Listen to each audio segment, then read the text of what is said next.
Oh, shit. Thank you very much. All right. Yeah, please introduce your films. Okay. Well, I'd like to introduce some of our cast. First, you know him as Bastard, a.k.a. Bob. It's Mamoudou Athie in the house.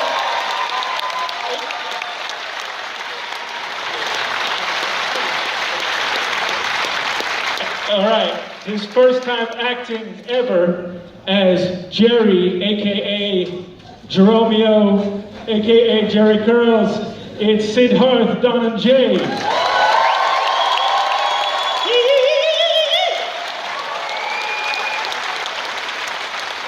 There she is, the soul of the operation, the legend, Cathy Moriarty as Danielle.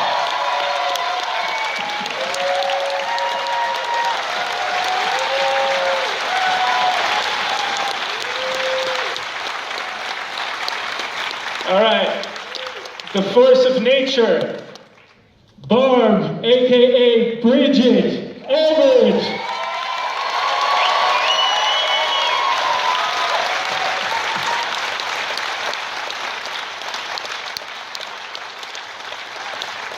And here she is, ladies and gentlemen. Give it up for Patricia Dombrowski, aka Killer P, aka Patti Case, Danielle Macdonald.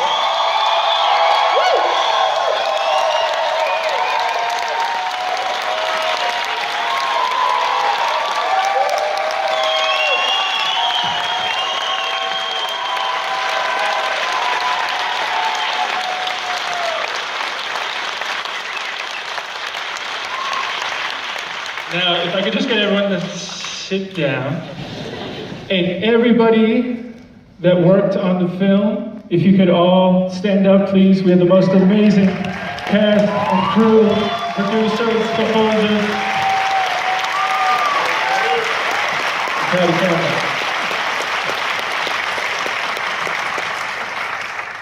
All right, let's start off with the Q&A. I'm going to start off with the first question. If anybody has a question, just raise your hands, we'll call on you. Jeremy, I have to start by asking, what inspired you to create this incredible character, Patti Cakes? Well, Patti is my alter ego. You can see we got 4 big blondes in the front here. She's, I always loved hip-hop, like deeply, deeply since I was 8 years old. I grew up in New Jersey around where we shot the film.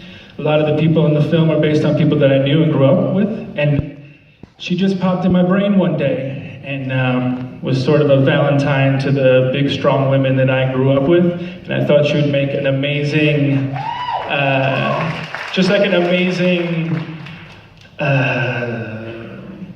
sort of different and subversive kind of rapper in this day and age. Yeah. Question for Killer P, are you a fan of rap? I am. Growing up, I grew up in Australia, so I didn't have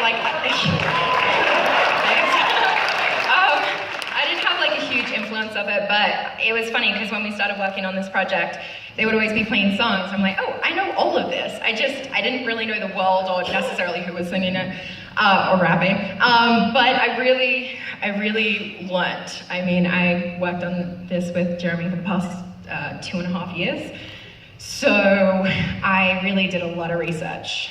And I now have an even bigger appreciation for it. This is a question about the interracial romance. It just came to me. It just seemed like, I don't know, I was very interested in Patti and Bastard or Bob being like, there was something underneath it all that they had in common, but on the surface and their interests and the way that they dealt with the world were complete opposites, and they sort of completed each other in a way. Just like I have a lot of Patti in me, I also had a lot of Bob in me. And so it was sort of working out those two sides of my own personality, especially when I was a teenager. We got into the Sundance labs, and I was very worried that we would never be able to find a Patti.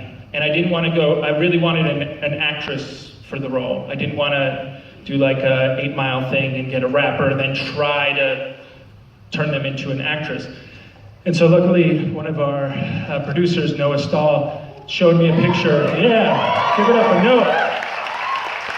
Just basically put a picture in front of me of Danielle, and I just said, that's her. That's the girl that I grew up with. That's the image I had in my brain.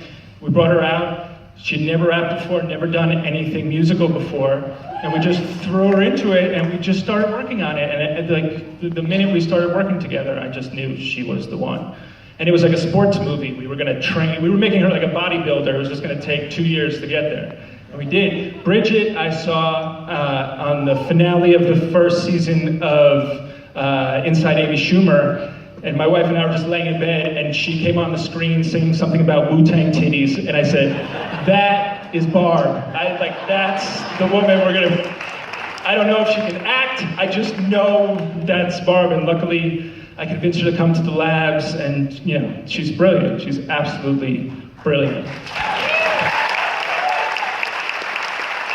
Cathy, I met in Mexico. We made a short together, and it's sort of an embarrassing story, but we were just shooting this silly thing down there, and she started talking to me, and she has that voice, you know, and I was just like, that's she just felt like a part of my family. She felt really authentic to the world, and I just knew that she was Nana. And I was shooting that day with her, and I kept thinking about her as Nana with Danielle, and I was crying. I couldn't stop crying, and we're just shooting this thing and thinking about her as Nana. I was just like, she has to do it. We're gonna have to de-glamorize her, age her 15 years, and hopefully she doesn't have the vanity to do it. And then I convinced her, she did. Sid, I saw one day on World Star Hip Hop. He makes R&B videos under the name Dhananjay the First, where he wears the do-rag and smokes Newports and does all kinds of crazy stuff. And I was kind of depressed because I was like, Jerry exists in the world already. You know, they beat me to it. We were going to the labs. I couldn't find anybody, and I said, we gotta reach out to Dhananjay. He was just graduating from college. He flew from his graduation to the labs, and the rest is history, you know? And then Mamoudou was the hardest of the cast to find, thanks to Jess Kelly and Becca Dealey. Yes, the miracle workers. We looked far and wide. We auditioned many actors, and no one felt right. And they brought in Mamoudou. And it was just like, that's the guy. That guy's got soul. That guy's like a silent movie actor. He can express so much with doing very little. I mean, when he pops his knee in and all that, it's like some Buster Keaton shit. So, yeah, and then the rest were just people that I loved, and townies, and rappers, and viral stars, and we just kind of mixed them all together.